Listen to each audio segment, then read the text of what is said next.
Paris ఒలింపిక్స్లో చివరిదాకా పోరాడింది. 50 కేజెస్ రెజ్లింగ్ ఈవెంట్లో డిస్క్వాలిఫై అయింది లాస్ట్లో. దానికి కారణం 100 గ్రాములు వెయిట్ ఎక్కువ ఉందని చెప్పి ఆమెని డిస్క్వాలిఫై చేశారు. చాలా డిసప్పాయింట్ అయింది, డిప్రెషన్లోకి వెళ్ళింది.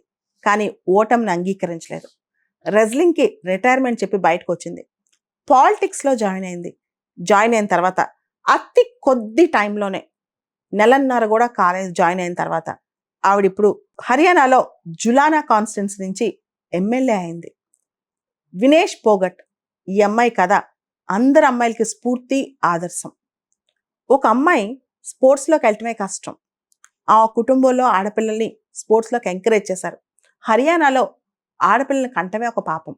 అటువంటి రాష్ట్రంలో ఈ అమ్మాయి రెజ్లర్ అయింది, కుస్తీ క్రీడాకారణ అయింది.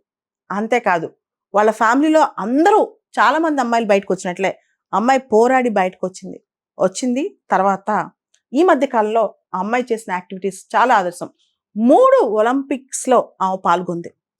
కామన్వెల్త్ గేమ్స్, ఏషియన్ గేమ్స్ చాలా వాటిలో మెడల్స్ తెచ్చుకుంది. రెజ్లింగ్లో ఆవిడే సాటి.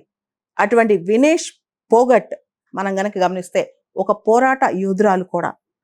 2 సంవత్సరాల క్రితం ఢిల్లీలో ఒక పెద్ద పోరాటం జరిగింది. రెజ్లర్స్ అమ్మాయిలందరూ బయటకు వచ్చారు. Wrestling federation of India chairman అమ్మాయిల్ని సెక్షువల్ హరాస్మెంట్ చేస్తున్నాడని చెప్పి రోడ్డు మీదకి వచ్చి అందరూ పోరాటం చేశారు. దానిలో కూడా ఈ అమ్మాయి కీలక పాత్ర పోషించింది. అంతేకాదు ఈ మధ్య ఫార్మర్స్, రైతుల పోరాటం, మినిమం సపోర్ట్ ప్రైజ్కి లీగల్ గ్యారంటీ ఇవ్వాలని చెప్పి రైతులు పోరాటం చేశారు. వాళ్ళ తరపున ఆవిడ నించుంది. ఇలా 1, 2 కాదు, ఏ పోరాటంలో గెలుపు సాధించలేకపోయినా ఆవిడ మాత్రం ఓటమిని అంగీకరించలేదు. అదే వినేష్ పోగట్లో గొప్ప విషయం. ఈ రోజున హర్యానాలో పాలిటిక్స్లోకి ఎంటర్ అయింది. ఏ పార్టీ అని పక్కన పెడితే 6,000 ఓట్లతో ఆవిడ గెలిచింది. గెలటమే కాదు, అక్కడ ఆడపిల్లలందరికీ ఆదర్శమైందనమాట. సో వినేష్ పోగట్ కథ 30 సంవత్సరాల వయసున్న ఒక అమ్మాయి. ఈ రోజున అమ్మాయి వయసు 30 సంవత్సరాలు. చూడండి ఏ లెవెల్ నుంచి ఎంత పోరాటం చేసుకుంటూ, ఏదైతే రెజ్లింగ్ ఎప్పుడో అదొక మేల్ డొమైన్ అనమాట, అటువంటి దానిలో ఒక ఆడపిల్లగా ఎంటర్ అయ్యి దానిలో విజయాలు సాధించింది, దానిలో పోరాటం చేసింది. ఎవరు తనకు సహకరించకపోయినా ఈ రోజున అంటే మెడల్ సాధించలేకపోవచ్చు, కానీ ప్రజల మనసులో చోటు తెచ్చుకుంది, ప్రజల మనసులను గెలిచిందనమాట.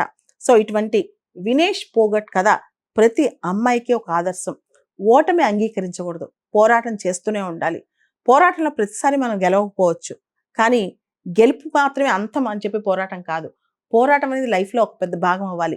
ప్రతి అమ్మాయికి ఈ అమ్మాయి కథ ఒక ఆదర్శం, ఒక స్ఫూర్తి. వినేష్ పోగట్కి ఆల్ ది బెస్ట్ చెప్దాం.